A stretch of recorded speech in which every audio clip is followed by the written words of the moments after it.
சதுரங்க பிரியர்கள் அனைவருக்கும் வணக்கம். ஸோ இன்றைக்கி நம்ம பார்க்க போகிற வீடியோவில் குகேஷ்க்கும் நொதிர்பேக்கும் நடந்த ஒரு ஆட்டத்தை பார்க்க போகிறோம். இது வந்து டாடா ஸ்டீலில் சுற்று 6 நடந்திருக்கு. இந்த ஆட்டத்தில் வந்து பார்த்திங்கன்னா ஒரு மிகப்பெரிய ஒரு எஸ்கேப் வந்து இங்கே வந்து பண்ணியிருக்காரு. ஸோ அது எப்படி நடந்தது அண்ட் நொதிர்பேக் வந்து எப்படி இந்த அட்வான்டேஜை பிடிச்சாரு அண்ட் எப்படி மிஸ் பண்ணார் அப்படிங்கிற எல்லா விஷயத்தையும் நம்ம வந்து இந்த கேமில் பார்க்கலாம். ஸோ கேம் வந்து பார்த்திங்கன்னா நொதிர்பேக் வந்து ஒயிட் பீஸ் ஹேண்டில் பண்ணுறதுனால கேம் வந்து அவர் E4 வந்து ஸ்டார்ட் பண்ணுறாரு. ஸோ இங்கே குகேஷ் வந்து பார்த்திங்கன்னா E5 ரிப்ளை பண்ணுறாரு. நம்ம ஒரு டிப்பிக்கலான இல்லை ஒரு கிளாசிக்கலான ஒரு இட்டாலியன் ஓப்பனிங் வந்து நம்ம இங்கே பார்க்குறோம். ஸோ பிஷப் C4 பிஷப் C5க்கு அப்புறம் பட் இங்கே வந்து இயர்லியாகவே ஓப்பனிங் டீவியேஷன் பார்க்குறோம். A4 இயர்லியராக ஆடுறாங்க. அதுக்கப்புறம் நைட்டை வெளில கொண்டு வராங்க. ஸோ பானுக்கு சப்போர்ட்டு அவரும் அதே போல் பண்ணுறாரு. பிஷப்போட டயகனல் ஓப்பன் பண்ணுறாரு. அதுக்கப்புறம் ஈவன் பானை வந்து A5 வரைக்கும் கொண்டு போகிறாரு.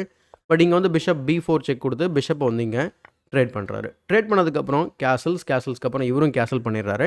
நைட் E7 போயிட்டு கிங் சைடில் வந்து கொண்டு வரதுக்கு முயற்சி ப்ளஸ் C6 D5 அப்படின்னு சொல்லி சென்டரில் வந்து பிரேக் கிரியேட் பண்ணுறதுக்கும் ஒரு வாய்ப்பை ஏற்படுத்துகிறாரு. ஸோ உடனே C3 ஏன்னா C3 வந்து ஏற்கனவே ஆடி இருந்தாங்க அப்படின்னா சம்டைம்ஸ் D4 இமீடியட்டாக ஆட முடியும். பட் அந்த ஒரு டெம்போ வந்து இவர் நைட்டை இந்த பக்கம் கிங் சைடு வந்து கொண்டு வரதுக்கு அவர் மாற்றிடுறாரு. நைட் G6ன்னு சொல்லி. So rook E1. So rook E1க்கு அப்புறம் H6 porn to D4. So சென்டரில் வந்து பார்த்திங்கன்னா எக்ஸ்பேண்ட் ஆகிறாரு. நைட் H7 நைட் G4 வந்து நைட் G5 வந்துட்டு நைட் ரேட் பண்ண பார்க்குறாரு. So rook E3 night G5 night into G5 queen into G5. இந்த பொசிஷனில் குயின் வந்து ரொம்ப அக்ரெசிவான ஒரு போஸ்ட் எடுத்திருக்கு. நைட் F4 நைட் H4லாம் ஒரு ஐடியா. அதை ஸ்டாப் பண்ணுறதுக்கு G3 விளையாடுறாரு. அதுக்கப்புறம் பிஷப் G4. இப்படி எல்லா பீஸையும் வந்து பார்த்திங்கன்னா கடகடன்னு வந்து இங்கே குகேஷ் வந்து டெவலப் பண்ணுறாரு. இந்த பொசிஷனில் ஒரு நைஸ் ட்ராப் வந்து இங்கே செட்டப் பண்ணுறாரு ஒயிட்டு, அதாவது நொதிர்பேக். என்ன ட்ராப் அப்படின்னு பார்த்தீங்கன்னா இது வந்து பயங்கரமான ஒரு பீஸ் ட்ராப்போ இல்லை குயின் ட்ராப்போ அந்த மாதிரி கிடையாது. பட் ஒரு ஸ்ட்ராட்டஜிக்கான ஒரு மூவ் H4. இதில் என்ன வித்தியாசம் அப்படின்னு பார்க்கும்போது கேமில் அவர் என்ன செய்கிறாரு அப்படின்னா குயினை வந்து மூவ் பண்ணிடுறாரு. இதே நீங்கள் அந்த கவுண்டர் அட்டாக்கிங் மோடில் போனீங்க அப்படின்னா bishop into D1 H into G5 bishop G4 நீங்கள் காப்பாற்றும் போது G into H6 G into H6 ஆடும்போது உங்களுக்கு பானில் டேமேஜ் ஏற்படுது. அதாவது H பான் வந்து ஐசோலேட்டட் ஆகிடும். அதை ஃப்யூச்சரில் அதையே ஒரு டார்கெட்டாக மாற்றி அவர் எல்லா பீஸையும் தன்னோட ஃபோர்ஸ் எல்லாம் அங்கே கொண்டு வந்து அதை அட்டாக் பண்ண வந்துடுவார். ஸோ அதனால தான் அவர் இங்கே குயினை வந்து H5க்கு மூவ் பண்ணுறாரு. அதுக்கப்புறம் queen B3 rook B8 night F1. இந்த பொசிஷனில் வந்து நைட் F1க்கு அப்புறம் நைட் E7 போகிறாரு குகேஷ். இந்த நைட் வந்து பார்த்திங்கன்னா F1 வந்து நைட் H2 வந்து ப்ரிப்பேர் பண்ணுது. இதே இந்த பொசிஷனில் வந்து கம்ப்யூட்டர் ரெக்கமெண்ட் பண்ணக்கூடிய ஒரு சாக்ரிஃபைஸ் லைன் பார்த்தோம் அப்படின்னா ரொம்ப சுவாரஸ்யமாக இருக்கும். Night to F4. ஸோ இது நம்ம வெட்டினா என்ன ஆகும் அப்படின்றத மட்டும் பார்ப்போம். ஸோ சப்போஸ் நீங்கள் உணர்ச்சி வசப்பட்டு கேப்சர் பண்ணிங்க அப்படின்னா E takes F4 அதுக்கப்புறம் rook E1 rook D3. Rook D3 தான் பெஸ்ட் மூவ். அதுக்கப்புறம் குயின் G6ன்னு சொல்லி நம்ம வந்து அப்படியே கேமை வந்து கன்டினியூ பண்ணலாம்னு வச்சுக்கோங்களேன். நிறைய ப்ரெஷர் வந்து பில்டப் ஆகும். ஸோ பிளாக்கு ஒரு ஆக்டிவான ஒரு அட்டாக்கிங் ஐடியாஸ் இருக்குது. பானை F3க்கோ பிஷப் F3க்கோ கொண்டு வரது ரொம்ப ஸ்ட்ராங்கான பொசிஷனாக இருக்கும். இது வந்து பெஸ்ட் மூவ் விளையாண்டிங்கன்னா சப்போஸ் நீங்கள் மிஸ்பிளே பண்ணிட்டீங்க அப்படின்னு சொன்னால் பிஷப் F3 குயின் G4ன்னு சொல்லி ஈஸியாக செக்மேட் பண்ணிடலாம். அதை தடுக்கிறதுக்கு நீங்கள் இந்த மாதிரியான ஃபேன்சியான மூவ்ஸ்லாம் கண்டுபிடிக்கிற மாதிரி இருக்கும். Night G3 queen H3 bishop F1 queen tax H4. So அதுக்கப்புறம் இந்த இடத்துல வந்து பார்த்திங்கன்னா இந்த நைட்டை வந்து நம்ம அட்டாக்ல இருக்குது. இதை மூவ் பண்ணிங்க அப்படின்னா இங்கே செக்மேட் ஆகிடும். அதனால தான் வந்து இன்னும் நைட்டை வெட்டாமல் வச்சுருக்காரு. சப்போஸ் நீங்கள் நைட்டு மூவ் பண்ணுறதுக்கு தயாராகிடுச்சு அப்படின்னு நினச்சிங்க மூவ் பண்ணிங்க அது என்ன குயினை வந்து H1 வச்சா மேட்டு. ஸோ அதனால தான் இந்த ஒரு ஃபஸ்ட்டு பானை வெட்டுறாரு. ஆக மொத்தத்தில் இந்த ரூக் E1 வர்றது ரொம்ப இன்ட்ரெஸ்டிங்கான variation plus winning variation for black. So அதனால தான் இந்த நைட்டை வெட்டுறது ரொம்ப டேஞ்சரஸான ஒரு ஆப்ஷனாக இருக்கும். பட் நைட் E7 ரொம்ப சேஃபாக விளையாடுறாரு. Night H2 bishop D7. So இப்போ பார்க்க போகிற அடுத்த சில மூவ்ஸ் எல்லாமே பார்த்திங்கன்னா டக்குன்னு அவரோட பீசஸை வந்து கிக் பண்ணுற மாதிரி இருக்கும். Queen G6 D takes E5. இந்த பிஷப் E2 மூவ் வந்து ரொம்ப முக்கியமான மூவ். ஏன்னா நீங்கள் D takes E5 ஆடும்போது இப்போது குயினால் வெட்ட முடியாது. ஏன்னா குயின் நகர்ந்தாச்சு. அதனால் பானால் தான் வெட்டி ஆகணும். இப்போது உங்களுக்கு D5 வந்து ஒர்க் பண்ணுறதுக்கு கிடைக்கும். அதை உடனே வந்து கிராப் பண்ணிக்கிறாரு. பிஷப் E6 போட்டு குயின் அட்டாக் பண்ணி குயின் B5 போகுது. நைட் C6 வராரு. அதுக்கப்புறம் A6. ஸோ அந்த பொசிஷனை வந்து அண்டர்மைன் பண்ண பார்க்குறாரு நைட்டோட டிஃபென்ஸை. அதனால் பிஷப் C8 அதுக்கப்புறம் H5 குயினை வந்து பார்த்திங்கன்னா டிக்கிள் பண்ண பார்க்குறாரு. Queen F6 and then rook F3 queen E6 bishop C4 again திரும்ப குயினை வந்து அட்டாக் பண்ணுறாரு. ஸோ இப்படி நிறைய வேல்யூபிளான டெம்போ வந்து இங்கே கெயின் பண்ணிக்கிட்டே இருக்காரு நொதிர்பேக்கு. ஸோ குயின் A4 அதுக்கப்புறம் நைட் டு D8. ஸோ அந்த B7 பானுக்கு வந்து பார்த்தினாக்கா சேஃபான ஒரு வழியில் நம்ம வந்து பாதுகாப்பு கொடுக்கணும்னு சொல்லி அவர் நைட்டை அண்டர் டெவலப்பிங் பண்ணுறாரு. ஸோ ஆக மொத்தத்தில் இப்படி விளையாட்டுருக்கிறது வந்து பார்த்திங்கன்னா யார் பெட்டராக இருக்காங்க அப்படின்னு நீங்கள் ஜென்ரலாக கேட்டிங்க அப்படின்னா ஆக்சுவலாக ஸ்லைட்லி வந்து பார்த்திங்கன்னா white is better. So A takes B7க்கு அப்புறம் பிஷப் டெக்ஸ் B7 விளையாடுறாரு. அதுக்கப்புறம் ரூக் E3. ஏன்னா அந்த பானுக்கு ஒரு அட்டாக் இருக்குது. நம்ம அங்கே போய் கேப்சர் பண்ணுறதுக்கு முன்னாடி நமக்கு வந்து பார்த்திங்கன்னா பிரச்சனைகள் வரும். ப்ளஸ் B2வும் பார்த்திங்கன்னா ப்ராப்ளம் ஆகிடும் பிஷப் மூவ் ஆகும்போது. So bishop C6. அதுக்கப்புறம் இங்கேயும் வந்து பார்த்திங்கன்னா உங்களால் அந்த பானை வெட்ட முடியாது. வெட்டினீங்க அப்படி சொன்னால் உங்களுக்கு பிரச்சனை ஆகிடும். அதனால் வந்து குயின் A2 வந்து விளையாடுறாரு. So knight B7, pawn to B4, knight to D6, threatening the bishop D5 போயிட்டு பிஷப் ட்ரேட் பண்ணுறாங்க. ஸோ ரூக்கால் வந்து கேப்சர் பண்ணிடுறாரு. கேப்சர் பண்ணோடனே E5ல ப்ரெஷரை பில்டப் ஆகிறது உங்களால் பார்க்க முடியும். குயின் E6 போட்டு பின் மாதிரி பண்ணுறாரு. ஏன்னா குயின் வந்து பார்த்திங்கன்னா அன்டிஃபெண்டாக இருக்குது. அதை உடனே டிஃபெண்ட் பண்ணிடுறாரு. C6 போட்டு ரூக்கை வந்து புஷ் பண்ணுறாரு. And then rook A5. So queen trade நடக்குது. இங்கே ரூக் A டெக்ஸ் விளையாடுறாரு. A2. ஏன்னா நீங்கள் அந்த ரூக்கை வெட்டிங்கன்னா பான் ட்ராப் ஆகிடும். So rook FC8, night to G4, நைட்டை கேமுக்குள்ளே கொண்டு வராரு. இந்த பொசிஷனில் ரூக் இன்ட்டு A7 ஆடணும் அப்படின்னா நைட் B5 வந்துட்டு ஃபோர்க் மூலயமா அந்த பானை ரெக்கவர் பண்ணி கேமை ஈக்குவல் பண்ணிடுவார். அதனால் அந்த இனிஷியேட்டிவ் வந்து கையில் வச்சுக்கணும் அப்படின்னா ரொம்ப ஆக்டிவாக விளையாடணும். அதனால் நைட் G4 வந்து ட்ரை பண்ணுறாரு. ஸோ அதுக்கப்புறம் C5, B into C5, rook into C5, rook into A7, rook into C3.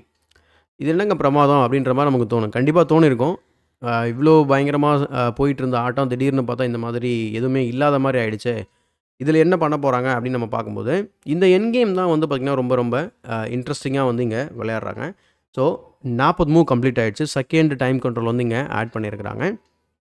41st மூவில் வந்து பார்த்திங்கன்னா நொதிர்பேக் வந்து ரூக்கை D7ல் போட்டு நைட்டை அட்டாக் பண்ணுற நைட்டு பாதுகாப்பு இல்லாமல் இருக்குது. இதே நிலையில் நைட் இன்ட்டு E5 விளையாடணும்னு சொன்னால் ரூக் E8 ரொம்ப ஸ்ட்ராங்காக இருக்கும் பிளாக்கோட பர்ஸ்பெக்ட்லேருந்து பார்க்கும்போது. சப்போஸ் நீங்கள் நைட்டை மூவ் பண்ணிங்கன்னு சொன்னால் தென் இங்கே வந்து ஆக்சுவலாக ரூக் டெக்ஸ் E4 ஆட முடியாது. இங்கே F6ன்னு சொல்லி ஒரு எஸ்கேப் ஸ்கொயர் க்ரியேட் பண்ணிட்டு தான் நீங்கள் அந்த பானை வெட்டுறதுக்கு தயாராக முடியும். ஏன்னா ரூக் இன்ட்டு E4 ஆடினீங்கன்னா நிறைய தடவை நம்ம பார்க்க போகிற ஃபாலோ அப் கேம்ஸ் நிறைய மூவ்ஸில் நிறைய பொசிஷனில் நிறைய வேரியேஷன்ஸில் இந்த பேக்ரேங்க் இஷ்யூ அவருக்கு இருக்கும். எக்ஸாம்பிள் இந்த மாதிரி. ஸோ இங்கே வந்து ஆக்சுவலாக வந்து பார்த்திங்கன்னா நம்ம ஒரு ஃபியூ மூவ்ஸில் செக்மேட் பண்ணிடலாம். ஸோ அந்த காரணத்தினால அது வந்து கைண்ட் ஆஃப் ஒரு பாய்சன் பான் அப்படின்னு சொல்லுவாங்க. So rook D7, night to E8 and then night to E5. So night F6 வந்ததுக்கப்புறம் ரூக் அட்டாக் பண்ணுறாரு. ப்ளஸ் பானையும் அட்டாக் பண்ணுறாரு. ரூக்கை வந்து பார்த்திங்கனாக்கா ஒரு எக்ஸ்ரே மாதிரி வச்சுக்கிறாரு. அந்த பானுக்கு பாதுகாப்பு கொடுக்குற மாதிரி. இந்த பொசிஷனில் வந்து பார்த்திங்க அப்படின்னு சொன்னால் நைட் இன்ட்டு H5 வந்து விளையாடலாமா அப்படிங்கிறீங்கன்னா நைட் இன்ட்டு F7 இருக்குது. அதை விளையாட முடியாது. பட் இந்த பொசிஷனில் அவர் என்ன செய்கிறாரு அப்படின்னா ரூக் B4 வந்து கொண்டு வந்துடுறாரு. இந்த ரூக் B4 வந்தோடனே E4 பானில் வந்து ப்ரெஷர் இருக்கிறது தெரியும் உங்களுக்கு. ஸோ G4 விளையாடிட்டு H பானை டிஃபெண்ட் பண்ணிடுறாரு. ஏன்னா நைட்டோட சப்போர்ட்டில் G4 வந்து நிற்கிது. அடுத்து F3 வந்து ப்ரிப்பேர் பண்ண போகிறாரு. இந்த பொசிஷனில் குகேஷ் வந்து ரூக் C5 வந்து விளையாடுறாரு. அதுக்கு ஃபாலோஅப்பு F3 ரொம்ப ஸ்ட்ராங்கான ஒரு கிரிப் வந்து போட்டார் லைட் ஸ்கொயர்ஸில். அந்த பான்ஸுக்கு எதுவுமே இனிமேல் பிரச்சனை கிடையாது. பேஸ் பாயிண்ட்டை மட்டும் டிஃபெண்ட் பண்ணால் போதும். அதே போல் இந்த இடத்துல 2 வேரியேஷன் செக் பண்ணுற மாதிரி இருக்கும். நீங்கள் நைட் இன்ட்டு E4 விளையாண்டிங்க அப்படின்னா rook E8 check and knight takes F7, threatening mate in 1 and the knight. So அதே போல் ரூக்கால் வெட்டினாலும் அதே ஸ்டோரி தான். ரூக்கால் வெட்டினாலுமே இந்த மாதிரி எண்ட் ஆஃப் த வேரியேஷனில் threatening mate, threatening knight. So ஏதாவது ஒன்று போய்டும் உங்களுக்கு. ஸோ அதனால் கேமில் ரூக் C5 போகிறாரு. அந்த காரணத்தினால தான் அதை வெட்ட முடியல. அதுக்கப்புறம் F3, கிங் F8. ஸோ இதுதான் வந்து குகேஷ் பண்ண தப்பு. ஸோ கிங் F8 விளையாடுனதுக்கப்புறம் கேம் வந்து பார்த்திங்கன்னா லூசிங் பொசிஷனில் போயிடுது. பட் இது வந்து அவ்வளோ ஈஸியாக வந்து அவர் கன்வெர்ட் பண்ண முடியலை. அதுதான் வந்து இந்த கேமோட தீமே. ஸோ ரூக் டேக்ஸ் F7 செக்கு, கிங் E8, நைட் D3 வந்து ரூக் B1 செக் கொடுக்குறாரு. அதுக்கப்புறம் king G2, rook C3. So வந்து பார்த்திங்கன்னா அந்த ஃபோர்க் மூலிமா தான் இந்த டாக்டிஸ் வந்துச்சு. இப்போ எப்படி ரூக்கை காப்பாற்ற போகிறாரு அப்படின்னு பார்த்தீங்கன்னாக்கா நைட் E5. திரும்ப ரூக் B5 போட்டு நைட்டை சேஸ் பண்ண உடனே ரூக் டெக்ஸ் G7. இங்கே ஒரு இம்பேலன்ஸ் நம்ம வந்து உருவாகுது. ஒரு 3 பானுக்கு ஒரு மைனர் பீஸ் வச்சுருக்காரு. அதுவும் இந்த மாதிரி என் கேமில் இந்த 3 பான் ரொம்ப ஸ்ட்ராங்காக இருக்குது. கண்டிப்பாக வந்து இது வின்னிங் பொசிஷன் தான். இது மட்டும் இல்லாமல் ரூக்கை வந்து மூவ் பண்ணி மேட் த்ரெட்டன் பண்ணதுக்கப்புறம் கிங் F8 மூவ் பண்ணுறாரு. அதுக்கப்புறம் ரூக் G6 போட்டு இன்னொரு ஃபோர்க்கை போட்டு இன்னொரு பானை வெட்ட பார்க்குறாரு. அதனால் இங்கே ஒரு டாக்டிக்கல் ஐடியாவை இன்செர்ட் பண்ணுறாரு. Knight takes E4. சப்போஸ் நீங்கள் F இன்ட்டு E4 ஆடினீங்கன்னு சொன்னால் தென் இந்த rook and pawn endgame வந்து ட்ரான் என் கேம். அதனால் வெட்ட முடியல அவரால். ஸோ ரூக்கை வந்து போட்டு அந்த நைட்டை பின் போட்டுறாரு. அதுக்கப்புறம் இந்த மாதிரி அன்டிஃபெண்ட் சொல்ல முடியாது. பட் ரூக்கை அட்டாக் பண்ணி அவர் தப்பிக்கலான்னு சொல்லி பார்க்குறாரு. பட் அப்போது இன்னொரு பானும் ட்ராப் ஆகிடுது. இப்போது இருந்த ஒரு பானும் ட்ராப்பு, இந்த 3 பானும் ரொம்ப ஸ்ட்ராங்காக இருக்குது. ஸோ நீங்கள் விஷுவலாக பார்த்தாலே தெரியும் யார் வந்து கிளியராக பெட்டராக இருக்காங்க அப்படின்னு சொல்லிட்டு. ஸோ நைட் C5 போகிறாரு. போனதுக்கப்புறம் நைட்டுக்கு ஒரு அட்டாக்கு ப்ளஸ் பின்னு. அதுக்கப்புறம் அன்பின் பண்ணிடுறாரு. அதுக்கப்புறம் ரூக் A6. ஸோ இந்த பொசிஷனில் வந்து ரூக் இன்ட்டு C3 விளையாண்டிங்க அப்படின்னு சொன்னால் திரும்ப அகெயின் நம்ம பார்த்த ஒரு வேரியேஷன் மாதிரி தான் இருக்கும். இது மோஸ்ட்லி 3 பான் இருந்தாலும் இது வந்து ட்ரான் பொசிஷன் தான். Rook A8 check, king F7 and then rook A7 check. இந்த பொசிஷனில் second critical moment, first critical moment வந்து குகேஷ் பிளண்டர் பண்ணது. அண்ட் இங்கே செகண்ட் கிரிட்டிக்கல் மொமெண்ட். ஏன் அப்படின்னா இந்த பொசிஷனில் வந்து பார்த்தீங்கன்னா நொதிர்பேக் வந்து ஒரு மூவ் வந்து பார்த்தீங்கன்னா, ஏன்னா நெறையா கேம்ஸ் நீங்கள் வந்து நம்மளுடைய கமெண்ட்ரி கேட்டிருப்பீங்க. நெறைய கேம்ஸ் நீங்கள் பார்த்துருப்பீங்க. எல்லா கேம்ஸ்லயுமே ஒரு சில கேம்ஸ்ல ஒரு கமெண்ட் நீங்க பொதுவா கேட்டிருப்பீங்க. இந்த இடத்துல ஒரு மூவ் வச்சாதாங்க வின்னிங் மூவ் அப்படின்னு சொல்லிட்டு. அந்த மாதிரி ஒரு மூவ்னா பரவால்ல. இப்ப பார்க்க போற வேரியேஷன்ல கிட்டத்தட்ட 4, 5 மூவ்க்கு மேல ஒரு மூவ் மட்டும் அவரு கால்குலேட் பண்ற மாரி இருக்கும். ஸோ நெறைய பாசிபிலிட்டீஸ் இருக்கும்போது ஒன்லி மூவ் வின்னிங் மூவ் இருந்தாக்கா, கண்டிப்பா அத நம்ம வந்து கால்குலேட் பண்றது கிராண்ட் மாஸ்டரால கூட முடியாது அப்படிங்கிறது தான் இந்த ஒரு பெஸ்ட் எக்ஸாம்பிளா இருக்கு. So H6 H6 is the only move. ஓகேங்களா? ஸோ H6 விளையாடும்போது கிங் G6 வரணும். பின்ன அதுக்கப்புறம் வந்து பார்த்தீங்கன்னாக்கா, ரூக் H8 விளையாடணும். இதுவும் ஒன்லி மூவ். இத தவிர்த்து வேற ஏதாவது விளையாடினா கேம் வந்து ஈக்குவல் ஆயிடும். So rook H8, rook to D5, அடுத்த only move rook E7. Rook E7க்கு அப்புறம் இங்க பிளாக் வந்து 2 ஆப்ஷன் இருக்குங்க. ஒண்ணு வந்து ரூக்க ட்ரேட் பண்றது, இன்னொன்னு அக்ரெசிவான post rook to D2. Suppose rook D2 check வச்சாங்க அப்படின்னா king G3, rook D7 check வைக்கிறது தான் ஆர் மேட் த்ரெட்டன் பண்ணுறது. But rook G7 check, king F6. அதே போல் இந்த பொசிஷனில் again only move rook G7 check. So இதோட 4th மூவ் நம்ம பார்த்துட்டோம். கிங் F6 வந்ததுக்கப்புறம் ரூக் F8 செக்கு, கிங் E6. அதுக்கப்புறம் நம்ம வந்து புஷ் பண்ணி கேமை வின் பண்ணிடலாம். ஸோ இந்த ஒரு வேரியேஷன் பண்ணணும். அப்படி இல்லைன்னா ரூக் D7 ஆடும்போது திரும்ப 5வது ஒன்லி மூவ் ரூக் G8 செக்கு, கிங் இன்ட்டு H6, G5 செக்கு, கிங்கை H5க்கு ஃபோர்ஸ் பண்ணிவிட்டு திரும்ப ரூக் E1 போட்டு ரூக் H1 வச்சு என்ன சொல்கிறது மேட் ரிட்டர்ன் பண்ண போகிறோம். அதுவும் ஒன்லி மூவ். கிட்டத்தட்ட 7 மூவ் கிட்ட நம்ம ஒன்லி மூவ் பார்த்துருக்கோம். ரூக் C4, ரூக் H1 செக்கு, ரூக்கால் பிளாக் பண்ணணும். அதுக்கப்புறம் ஸ்கீவர் போட்டு நம்ம வந்து அந்த ரூக்கை வின் பண்ணிவிட்டு கேமை வின் பண்ணணும். ஸோ இவ்வளோ வேரியேஷன்ஸ் ஒன்லி மூவ்ஸ் வந்து கேல்குலேட் பண்ணணும். எக்கச்சக்கமான பாசிபிலிட்டிஸ். அதனால இந்த பொசிஷனில் H6 வந்து பார்த்திங்கன்னா நொதிர்பேக்கு 22 நிமிஷம் இருந்தது அவர்கிட்ட. பட் இருந்தாலும் அவரால் கண்டுபிடிக்க முடியலை.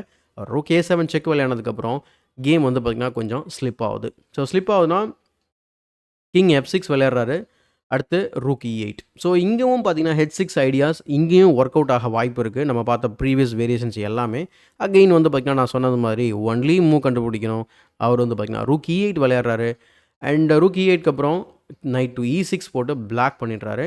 ரொம்பவே குறைவான நேரத்தில் அழகாக வந்து பார்த்திங்கன்னா இந்த மாதிரியான ஒரு என்ன சொல்கிறது ரொம்ப கிரிட்டிக்கலான பொசிஷனை வந்து சேவ் பண்ணது மிகப்பெரிய ஒரு விஷயம் குகேஷ் பண்ணது. H6, rook E5, rook A6 pinning down the knight. So அதுக்கப்புறம் ரூக் C2 செக் கொடுக்குறாரு. அதே போல் இந்த இடத்துல ரூக் A6 இந்த இடத்துல வந்து நம்ம H7 புஷ் பண்ணோன்னு சொன்னால் இன்ஃபேக்ட் இந்த கேமில் நம்ம லாஸ் ஆகிடுவோம். ஏன்னா knight F4 check, king G3 followed by knight E2 check, அதுக்கப்புறம் ரூக் இன்ட்டு E8 ப்ளஸ் நம்ம பிசியும் வின் பண்ணிட்டோம், ப்ளஸ் குயினிங் ஸ்கொயரையும் காட் பண்ணுறோம். ஸோ அதனால் ஈவன் நைட்டையும் வந்து பார்த்திங்கன்னா காட் பண்ணுறோம். ஸோ அந்த காரணத்தினால ரொம்ப கேர்ஃபுல்லாக விளையாடணும். ஸோ பின்ன போடுறாரு. ரூக் C2 செக் வச்ச உடனே கிங் F1. கிங் F1க்கு அப்புறம் rook C1 check, king F2, rook C2 check. And இந்த பொசிஷனில் உங்களுக்கு தோணலாம், ஏன் வந்து அவர் இங்கேயே ரிப்பீட் பண்ணுறாரு, கிங் G3 போனால் என்ன அப்படின்னு சொல்லி பார்த்தோன்னா, ரூக் E2 திரும்ப பார்த்திங்கன்னா இந்த சில ஸ்கொயர்ஸ்லாம் வந்து கவர் ஆகிருக்கு. கிங் இங்கெல்லாம் கவர் பண்ணுது. ஸோ கண்டிப்பாக வந்து ஒரு மேட்டிங் நெட்டில் மாட்ட வாய்ப்பு இருக்குது. அதர்வைஸ் நம்ம இங்கே ரிப்பீட் பண்ணணும். ஸோ இந்த மாதிரி ஒரு பிரச்சனையில் மாட்டக்கூடாதுன்னு சொல்லிட்டு இங்கே 2 பேரும் ரிப்பீட் பண்ணி கேமை வந்து பார்த்திங்கன்னா ட்ரா பண்ணிடுறாங்க. அதாவது ஒரு பயங்கரமான புயலில் மாட்டி தப்பிச்சா எப்படி இருக்குமோ அந்த மாதிரியான ஒரு கேம் தான் இது. ஸோ அந்த அளவுக்கு ரொம்ப ஒரு சுவாரஸ்யமான ஒரு ஆட்டத்தை இங்கே உருவாக்கியிருக்காரு நொதிர்பேக். அண்ட் குகேஷ் வந்து பார்த்திங்கனாக்கா இவ்வளோ கஷ்டமான ஒரு பொசிஷனில் குறைவான நேரத்தில் டிஃபென்சிவான மூவ்ஸை அவர் வந்து கிவ் அப் பண்ணாமல் விளையாடுறது மிகப்பெரிய ஒரு விஷயம், பாராட்டத்தக்கக்கூடிய விஷயம். So world champion for a reason. So இந்த வீடியோ பிடிச்சிருந்தா லைக் போடுங்க, மறக்காமல் மற்றவங்களுக்கு ஷேர் பண்ணுங்கள். இன்னும் நம்ம சேனலை சப்ஸ்கிரைப் பண்ணல அப்படின்னா சப்ஸ்கிரைப் பண்ணிட்டு பெல் பட்டனை ப்ரெஸ் பண்ணி வச்சுக்கோங்க. இதே போல் ஒரு பயனுள்ள வீடியோவுடன் உங்களை சந்திக்கும் வரை உங்களிடம் விடைபெறுவது உங்கள் சதுரங்க சாணக்கியன்.